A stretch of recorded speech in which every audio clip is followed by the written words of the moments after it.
Welcome back to Local Decision 2020. I'm Rusty Ray, and I'm joined now by the Republican candidate for State House out of District 41A. That is Susan Erickson. Susan, thank you for being here. Hi, thank you so much for having us. You got it. And we were just saying, this is quite a year to be running for any office, a public office. It's got to be tough, and there's got to be a lot of people who have a lot of things to say. It is very tough running.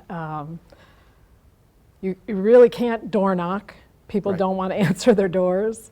People don't want you near their houses, but I am finding a lot of people outdoors.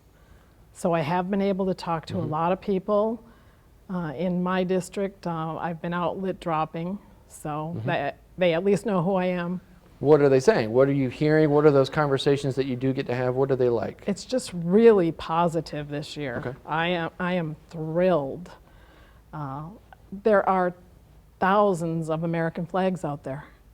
That's astonishing to me, because in 18, when I ran before, it wasn't like that at all. A sense of unity? You take that as a sign of do. unity, and everything that we're up against, I guess you could say, is... Right, exactly. And that's got to be, for someone seeking office like yourself, that's got to be a way to get in and way to find out what those concerns might be, or a way to what people hope to see happen Yes. in the start of a new year. I think a lot of people are hoping for a much different year, obviously, in 21. Yes, we all are. What about COVID? What do you feel like the state's response has reflected, the way things have kind of played out, especially as we got into the summer and state politics really kind of turned a head that some people found unpleasant? I think it's fair for me to say that out loud. Yes, I agree. What do you see? How do you see the state's response? I hear both sides of everything. I care for my 90-year-old mother, so I have to be very, very careful. And the news has terrified her. And it's terrified a lot of people throughout my district, for sure. The state's response, we all agreed to take 2 weeks to flatten the curve, which we did. We stayed home, and we flattened the curve, and we're still under lockdown.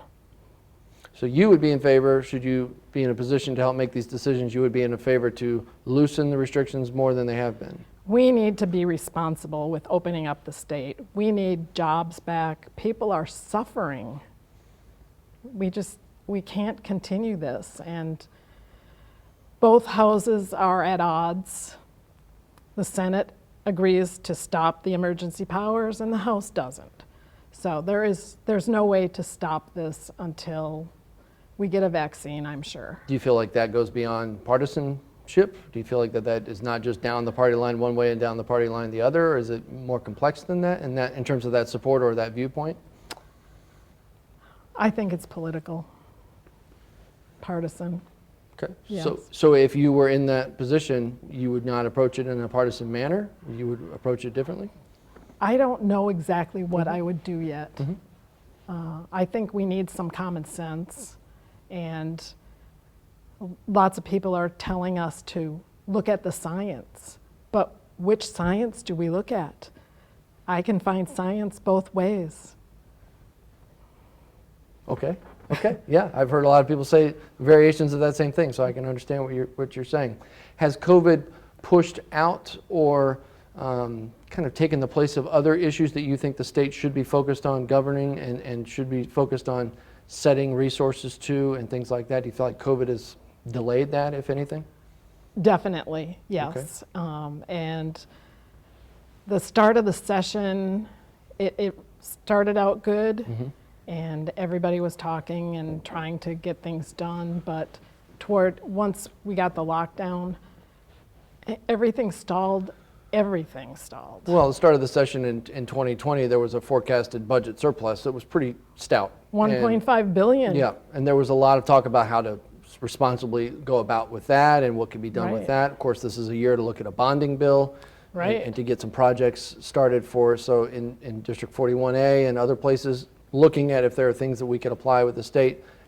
Did that all just go away? Are you worried that it all just went away? They're still talking about trying to do a bonding bill, but the $1.5 billion surplus is now projected to be a $4 billion deficit. So what can the state do? Yeah, I got to dig out of that hole, yes, but can the state do anything you feel like in terms of looking at revenue streams or tax levels or ways to increase revenue to keep this from perhaps being as huge of a deficit as in the future if this should happen again? Well, we need to bring our jobs back so people have money and we have taxes coming into the state. That would be one starting place. We can do that responsibly. All the COVID numbers are going down, and I think we have a handle on that. And we could be responsible and allow some businesses to reopen carefully. I just don't think we can tax people anymore to make up this deficit. I think that we're going to have to look at staffing, state staffing. I know people aren't really thrilled about that, but we had to take pay cuts. Maybe they need to take pay cuts. Okay, and so looking at that and thinking about other issues that maybe you are running on or in a given year or maybe in 2018 that you ran on that you could, ideas, platforms, goals that you would like to see achieved, that's got to be difficult given the financial restraints that are in place and talking about what you just mentioned. But are there still things you think could be done should you be able to take office in January? I would love to see no more omnibus bills. I think that we need to vote on every single subject bill and get an up or down vote and be done with it. It's in our Constitution that all bills have to be single subject. And at the end of session every year, I watch it all the time because I follow a lot of the election bills. And they put so much junk into them, and then at 2 minutes to midnight, they don't pass them, or they do pass them, and nobody's read them. So things may be stuck in there at the last second, or things may be wedged in there that get passed and no one really took time to... Lots of special interest items are stuck in. So you want to see less of that, if possible? I want to see no more omnibus bills. Right. I would like to see an audit of all our government operations, an independent audit, because I think that we would be enlightened. And you don't mean things like overhead cost or paying for buildings, or we talked to one state representative who said maybe we can, if people are able to successfully telework now because they've had to because of COVID, maybe more state employees could do that if they choose and if they're able to. That would save on overhead costs and utility costs and things like that. But you're saying actual numbers, maybe even contracting some agencies in order to tighten some spending? Yes, I agree. Yes. Okay. We won't know till we have an independent audit where all the money's going. We need to find out where the money's going. One place money, some would say, is not going would be schools. And again, given the challenges with the financing that we've already just talked about, but schools, many of the districts in the state, the majority of districts in the state, levy taxes in order to get money to pay for the projects that they need, or per classroom spending, or whatever the case may be. Is there more the state can do? Can the state find better ways to fund education? I think that with every voice at the table, we probably could, yes, work out something for schools. I know that the school boards in Minnesota are attempting to bring a bill to stop the residents from opposing referendums. And that's so wrong. Meaning not allowing referendum to extend them to vote for them again. They can just extend them themselves. Okay. And that goes against everything I believe in. Basically not having a voice in their taxes remaining high or being added on to. Yes. Sure, I understand that. Exactly. I understand that. But again, that's one way districts have to pay because the funding or because growth is such in their district or whatever the case may be. That's the funding solution for some right now. Yes. Some would say that's not a long-term or should not be the statewide solution. It shouldn't be the total solution, no. Okay. What else has changed since 2018, or what else have you seen that is particular to your district?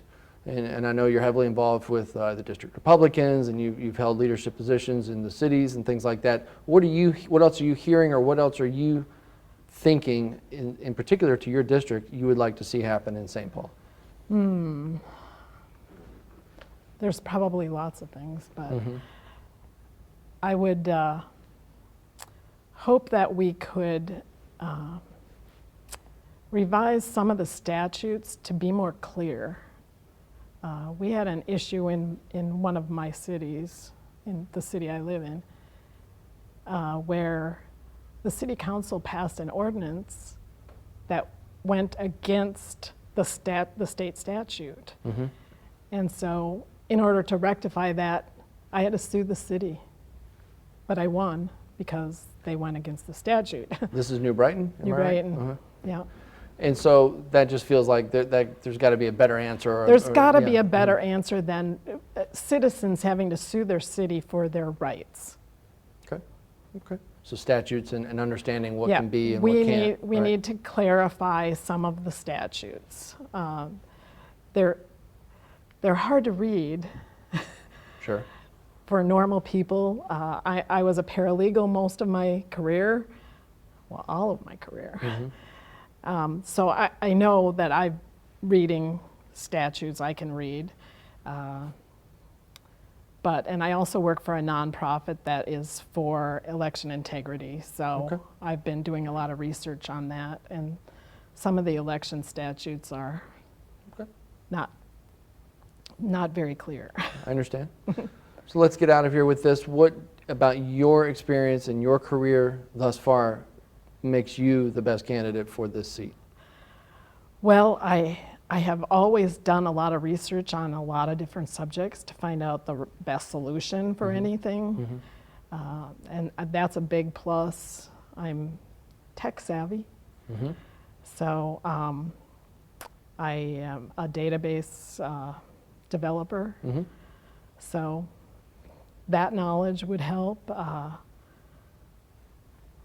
I like to read a lot, so newspapers, magazines, stuff, current events.